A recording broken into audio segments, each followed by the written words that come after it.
Kami mengucapkan selamat datang dalam acara pengukuhan Dewan Pimpinan dan Rapat Kerja Forum Komunikasi Pemerintah Kabupaten dan Kota se-Aceh masa bakti 2025 hingga 2030. Assalamualaikum warahmatullahi wabarakatuh. Insyaallah malam ini kita akan melaksanakan kegiatan pengukuhan kepengurusan Forum Komunikasi Kabupaten Kota se-Aceh atau FKKA periode 2025-2030 dan sekaligus membuka rapat kerja untuk tahun 2026. Dan forum ini terdiri dari wali kota, wakil wali kota, bupati, wakil bupati, ketua dan seluruh anggota DPR Kabupaten Kota se-Aceh. Dan insyaallah mudah-mudahan dengan penuh harmonisasi, kekompakan melalui forum ini, insyaallah kita bisa berkontribusi untuk daerah kita dan juga untuk Aceh secara menyeluruh agar bisa membangun Aceh lebih baik, lebih.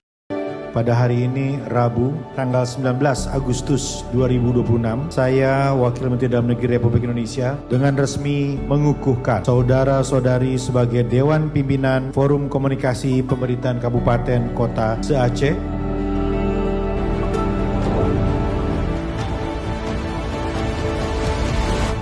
Keberadaan forum ini tentu sangat efektif. Dengan adanya forum ini, adanya terwujud sinergisitas dan harmonisasi antara pemerintah kabupaten kota dalam penyusunan kebijakan daerah dan juga ada langkah konkret yang bisa kita implementasikan. Bagaimana perjuangan menyempurnakan revisi Undang-Undang Pemerintahan Aceh, terutama agar bagaimana mencapai kehidupan masyarakat Aceh yang lebih aman, yang lebih damai dan sejahtera sesuai dengan nilai-nilai ajaran Islam. Kami ini semua bersaudara, Pak. Kami ingin bersama-sama membangun Aceh. Jangan ada lagi permasalahan hal-hal kecil begini akan menjadi keributan sesama kami. Kami melihat bahwa FKKA ini sangat strategis karena kami membutuhkan sekali forum-forum yang secara efektif bisa menghimpun semua realita di lapangan itu untuk dikomunikasikan kepada pemerintah pusat.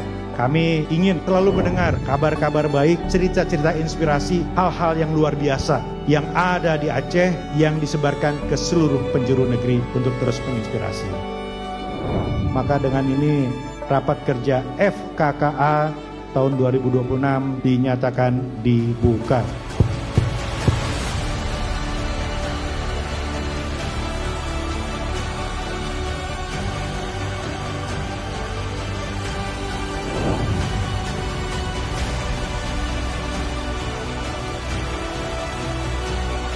Pengukuhan dan rapat